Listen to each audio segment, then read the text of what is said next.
एक ऐसा देश जो खुद हाथ में कटोरा लेके, देश जिसकी इतनी बेइज्जती हो चुकी थी, अचानक से पिछले 4 महीनों में, 3 महीनों में वो देश आज दुनिया की महासत्ताओं के साथ सीना तान के खड़ा है। पिछले 3-4 महीनों में एक ऐसा देश जो खुद हाथ में कटोरा लेके दर बदर की ठोकरें खाते हुए, जिसकी पहचान क्या शानदार, इसको जो है ये रिसेप्शन मिल रहा है शहबाज शरीफ को, कि हमको छोड़ के, मतलब कि भारत को छोड़ के जाइए और फिर आप थोड़ा पूछते भी जाइए। ये हम सबकी आंखों के सामने हो रहा है। पहले नंबर पे शी है, फिर पुतिन है, फिर किम जोंग उन है, और चौथे नंबर पे देखिए आप तो शहबाज शरीफ है, हमारी और आपसी इनका। वहां देखिए उस तरफ शहबाज शरीफ है, किम जोंग उन के बगल में चल रहे हैं वो। पहले आप में से कुछ लोगों को ये बुरी लग सकती है, लेकिन फॉरेन पॉलिसी कैसे हैंडल की जाती है, विदेश नीति कैसे हैंडल की जाती है, यह मोदी को पाकिस्तान से सीखना चाहिए। सवाल यह है कि एससीओ की मीटिंग में भारत को क्या मिला, पाकिस्तान को क्या मिल गया, या कहें कि अंतर्राष्ट्रीय मोर्चे पर पाकिस्तान ने मोदी प्रशासन का बाजा बजा दिया है, तो गलत नहीं होगा। मोदी इसी से खुश थे कि पुतिन ने उनको अपनी गाड़ी से घुम्मी घुम्मी करा दिया। इस पे रूस के राष्ट्रपति व्लादिमीर पुतिन, पाकिस्तान के प्रधानमंत्री शहबाज, प्रधानमंत्री मोदी नजर नहीं आए। समर्थक पाकिस्तान उस परेड में शामिल था। फिर हम किस तरह से चीन के गले मिल रहे हैं, सवाल उठने लगा। रणविजय सिंह ने हम रूस से दूर हो गए और पाकिस्तान जैसा आतंकी देश इनकी लॉबी में कैसे जा पहुंचा।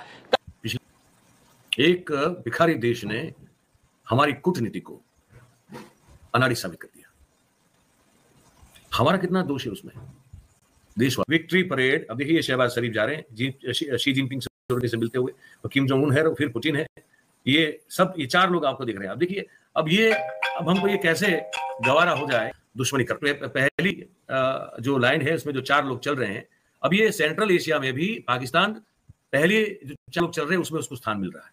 ना हम इधर के रहे ना उधर के रहे। देखिए हाइलाइट्स में आपने देख ही लिया है। आगे चल के डिटेल में मज़ीद वीडियो आपके साथ शेयर करेंगे। हम जिस पाकिस्तान को भिखारी कहते रहे, वो पाकिस्तान दुनिया भर में सबसे आगे निकल गया। आज पाकिस्तान रशिया, चीन और जनूबी कोरिया की सफ़ में खड़ा है। भारत कहाँ है? भारतीय गैर जानिबदार सहाफ़ी गुस्से से फट पड़े हैं। उनका कहना है कि पाकिस्तान को भिखारी कहते कहते अब भारत खुद मुश्किलात का शिकार हो रहा है। अगर आप भारतीय मीडिया का रिएक्शन पाकिस्तान पर देखना और सुनना पसंद करते हैं तो चैनल को सब्सक्राइब करें।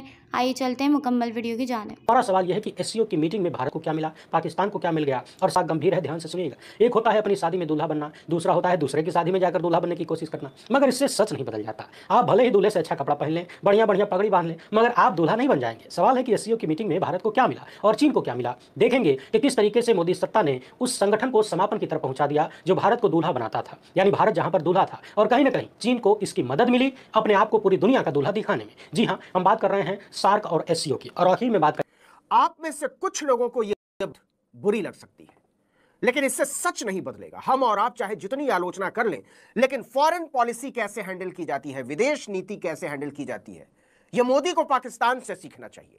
या कहें कि अंतर्राष्ट्रीय मोर्चे पर पाकिस्तान ने मोदी प्रशासन का बाजा बजा दिया है, तो गलत नहीं होगा। जरा इस तस्वीर को ध्यान से देखिए।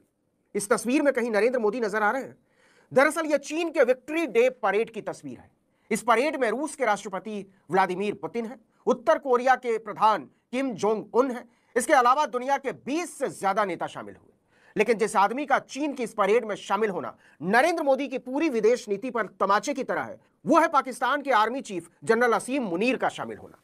इस परेड और वैश्विक राजनीति में इसके महत्व का अंदाजा इसी से लगा लीजिए कि रूसी राष्ट्रपति व्लादिमीर पुतिन एससीओ समिट में भाग लेने के बाद 2 दिन तक रुके रहे। 31 अगस्त को शंघाई सहयोग संगठन की बैठक खत्म हो गई थी और विक्ट्री परेड 3 सितंबर को थी। मोदी इसी से खुश थे कि पुतिन ने उनको अपनी गाड़ी से घुम्मी घुम्मी करा दिया। उनको हवाई नहीं थी कि उनके पीठ पीछे अंतर्राष्ट्रीय राजनीति में क्या खेल चल रहे हैं। जिस समय नरेंद्र मोदी बीजिंग से दिल्ली के लिए रवाना हो रहे थे, ठीक उसी समय पाकिस्तान का जनरल असीम मुनीर इस्लामाबाद से बीजिंग के लिए रवाना हो रहा था। खुद शी जिनपिंग ने उनका स्वागत किया। ये मुनीर अकेले ऐसे विदेशी आर्मी चीफ हैं जो इस परेड में हिस्सा लेने के लिए पहुंचे थे। चीन के निशाने पर है कौन? अमेरिका, ताइवान और भारत जैसे देश। नरेंद्र मोदी को या उनकी सरकार को इसके बारे में कुछ हवा ही नहीं थी। पाकिस्तान ने न केवल चीन की परेड में हिस्सा लिया, बल्कि शी जिनपिंग और व्लादिमीर पुतिन के साथ 1-to-1 बैठक भी की। शी जिनपिंग के साथ मुलाकात में जहां असीम मुनीर के साथ पाकिस्तान के प्रधानमंत्री शहबाज शरीफ भी थे, तो वहीं पुतिन के साथ शहबाज शरीफ की अकेले में बैठक हुई। चीनी नेताओं ने कहा कि पाकिस्तान उनका आयरन ब्रदर है। परेड से पहले चीन के राष्ट्रपति शी जिनपिंग, रूस के राष्ट्रपति व्लादिमीर पुतिन और उत्तर कोरिया के नेता किम जोंग उन एक साथ नजर आए। ये पहला। इस पे रूस के राष्ट्रपति व्लादिमीर पुतिन, पाकिस्तान के प्रधानमंत्री शहबाज शरीफ, ईरान के राष्ट्रपति मसूद, लेकिन प्रधानमंत्री मोदी नजर नहीं आए। अमेरिका से रिश्ते खराब होने के बाद चीन की लॉबी शामिल होने वाले देशों की सूची में भारत सबसे ऊपर। भारत नहीं, पड़ोसी देश भारत नहीं, लेकिन आतंक का समर्थक पाकिस्तान उस परेड में शामिल था। फिर हम किस तरह से चीन के गले मिल रहे हैं, सवाल उठने लगा। रणविजय सिंह ने लिखा कि चीन के विक्ट्री डे परेड में आतंकी देश पाकिस्तान के प्रधानमंत्री को बुलाया गया। याद रहे, भारत के खिलाफ जंग में चीन ने पाकिस्तान की खुलकर मदद की थी, समर्थन दिया था। चीन ने हमारे लोगों और सैनिकों की हत्या करवाई। फिर मोदी चीन गए और वहां के राष्ट्रपति के साथ हंसी ठिठोली करते देखे गए। इसकी नीति कहां है, डिप्लोमेसी, और किस तरह से हम अमेरिका और चीन दोनों से दूर हो गए, हम रूस से दूर हो गए, और पाकिस्तान जैसा आतंकी देश इनकी लॉबी में कैसे जा पहुंचा। कई गंभीर सवालों के जवाब अब तक नहीं मिला है। बहरहाल सोशल मीडिया पर इस को लेकर, विक्ट्री डे परेड को लेकर काफी प्रतिक्रियाएं आ रही हैं, सोशल मीडिया पर लिखा जा रहा है, और इन तमाम चीजों के बीच में भारत की विदेश नीति को लेकर सवाल खड़े हो रहे हैं। बात करने वाले हैं कि कैसे अचानक ही पिछले 3-4 महीनों में एक ऐसा देश जो खुद हाथ में कटोरा लेके दर बदर की ठोकरें खाते हुए अलग अलग देशों में जाके भीख मांगता था कि भैया हमको सहायता कर दो, हम बड़ी मुसीबत में हैं। चाहे वो यूएई हो, मिडिल ईस्ट के बहुत सारे देश हैं, मुस्लिम देश वो हो, या फिर आईएमएफ हो, या फिर वर्ल्ड बैंक हो, और या फिर अमेरिका हो, या फिर चाइना हो। पाकिस्तान एक वो देश था जिसकी छवि, जिसकी पहचान ये बन चुकी थी कि वो इतना भिखारी अवस्था में आ चुका है कि वो दर बदर की ठोकरें खाता खाता वो आर्थिक सहायता और मदद मांगने के लिए वो घूमता है। उसके प्रधानमंत्री को ये करना पड़ रहा है। हमने वो दृश्य बीच में बहुत सारे देखे कि वहां लोग आटे की बोरी की जो है वो लूट करते हुए नजर आ रहे हैं। ऐसे दृश्य हमने बहुत सारे देखे।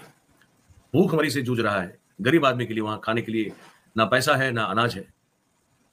बिजली का हाल वहां बहुत ही बुरा है ना। उसकी खुद की जीडीपी मतलब कि माइनस तक ये कहा जाता है, मतलब कहने के लिए लोग कहते हैं कि इतनी गिर चुकी है कि पूछे मत, है ना। वो देश जिसकी इतनी बेइज्जती हो चुकी थी, अचानक से पिछले 4 महीनों में, 3 महीनों में वो देश आज दुनिया की महासत्ताओं के साथ सीना तान के खड़ा है ना। अमेरिका के राष्ट्रपति उस देश के फील्ड मार्शल को अपने साथ व्हाइट हाउस में डिनर के लिए बुलाते हैं। पाकिस्तान के प्रधानमंत्री शहबाज शरीफ को अमेरिका से भी वो इंपॉर्टेंस मिलना शुरू हो चुका है। चाइना से तो मिल ही रहा था। ऑपरेशन सिंदूर में हमारे ही राहुल सिंह साहब ने, जो सेना उपाध्यक्ष है, उन्होंने ये कहा, खुलेआम कहा, उनका निवेदन था कि असली लड़ाई तो हम 2 लोगों से लड़ रहे थे। फ्रंट पे पाकिस्तान था और बैक पे चीन था। तो चीन के साथ तो ऑलरेडी उसके रिश्ते अच्छे ही हैं।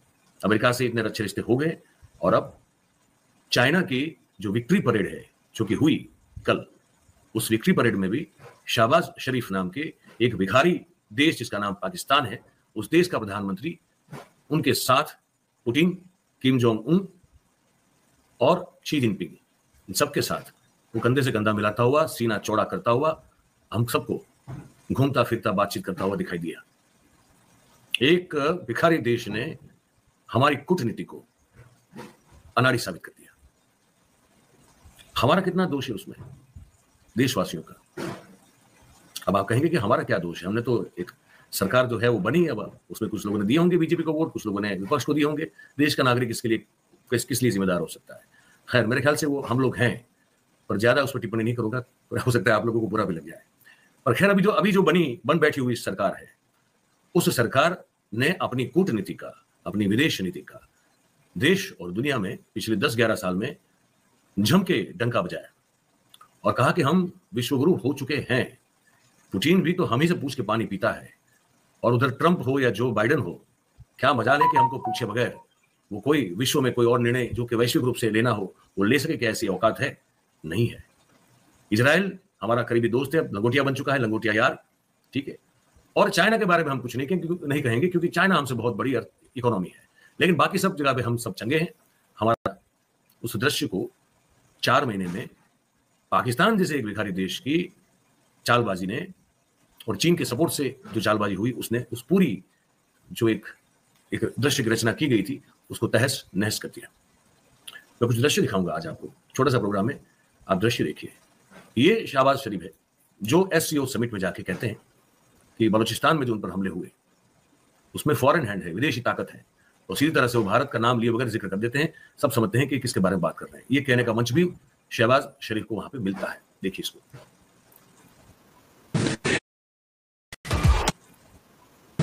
Irrefutable evidence of the involvement of some foreign hands in the devastating Jafar Express train hostage incident, as well as countless other terrorist attacks against us in Balochistan and Khyber Pakhtunkhwa province. ठीक है, आप ये सब सुनते जाइए और फिर आप थोड़ा सोचते भी जाइए। ये हम सबकी आंखों के सामने हो रहा है। अब उसके बाद हम दिखाते हैं आपको वो दृश्य जो विक्ट्री परेड समझते हैं ना क्या है। चाइना में विक्ट्री परेड होती है। वो जापान की जो दूसरे युद्ध में हार हुई थी, उस हार, ये वो तस्वीर है चाइना की विक्ट्री परेड। अब देखिए शहबाज शरीफ जा रहे हैं शी जिनपिंग से मिलते हुए, और किम जोंग उन है और फिर पुतिन है। ये सब, ये चार लोग आपको दिख रहे हैं। अब देखिए अब हमको ये कैसे गवारा हो जाए कि पाकिस्तान जैसे एक तो हमारा बाकायदा दुश्मन देश है। मैं उनके वहां के नागरिकों के दुश्मन नहीं मानता, पर वहां जो सत्ता में बैठा हुआ तंत्र है वो हमसे हमेशा दुश्मनी करता है। अब देखिए क्या शानदार इसको जो है ये रिसेप्शन मिल रहा है शहबाज शरीफ को। मतलब टूटने की कगार पे है ये देश। ये देश टूटने की कगार पे है। वहां ना लोगों के पास खाने के लिए ठीक तरह से जरूरतें हैं, जरूरत का सामान है, ना पैसा उतना है, ना मतलब कह रहे हैं कि छत जो है उसकी भी तकलीफ है, मकानों की तकलीफ है। देखिए ये क्या लिखा है, सुनिए। लीडर्स फ्रॉम ईरान, मलेशिया, हाँ मलेशिया के भी जो मुखिया है वो इसमें है। म्यांमार, मतलब कि भूटान, बर्मा जिससे जानते हैं बर्मा से, वो म्यांमार के भी leader. Central Asian Nations attended the parade. मतलब कि हमको छोड़ के, मतलब कि भारत को छोड़ के लगभग आप समझ लीजिए कि सेंट्रल एशिया से कोई भी देश का लीडर इसमें बाकी नहीं रहा। ये चाइना की विक्ट्री परेड सेलिब्रेशन में मौजूद रहने की जब बात करते हैं तो भारत को छोड़ के सभी वहां पे है, सब मिल रहे हैं वहां पे। पहले नंबर पे शी है, फिर पुतिन है, फिर किम जोंग उन है, और चौथे नंबर पे देखिए आप तो शहबाज शरीफ है। हमारे और आपके आंखों के सामने ये सब हो रहा है ना। ये भी है ना। फिर एक और दृश्य ये भी देख लीजिए। ये विक्ट्री डे 80 का, वहां देखिए उस तरफ शहबाज शरीफ है, किम जोंग उन के बगल में चल रहे हैं वो। ये जो नेक्सस, अभी आप नया नेक्सस जो हमारे सामने खुल के आ रहा है, ये इस चिंता बढ़ाने वाला नेक्सस है। इस दूरी में भी अब हम नहीं रहे, है ना।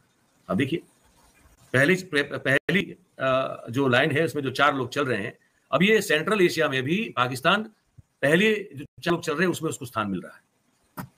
तो मेरा जो कहने का मतलब है वो ये है, इसको समझने की कोशिश कीजिएगा कि हम उसमें से भी गए ना, हम इधर के रहे ना उधर के रहे। तो हमारी जो हैसियत है इस पूरी जियो पॉलिटिक्स में, अब ना हम इस गुट में है ना उस गुट में है। तो पहले तो हमने सोच समझ के अपना एक स्टैंड लिया था ना, जो 70 साल तक चला कि भाई हम गुट निरपेक्ष हैं। हमारा अपना गुट है जिसको कहा जाता था नॉन अलाइंड मूवमेंट, जिसको हम लीड करते थे। तो ना वो रहा, ना ये रहा, और फिर से ना वो रहा, मतलब ना गुट। ये थी आज की वीडियो, और अगर आप इस तरह की वीडियोस देखना पसंद करते हैं तो हमारे चैनल उज़ैर क्रिकेट को लाजमी सब्सक्राइब करें। अगली वीडियो में आपसे मुलाकात होगी, तब तक के लिए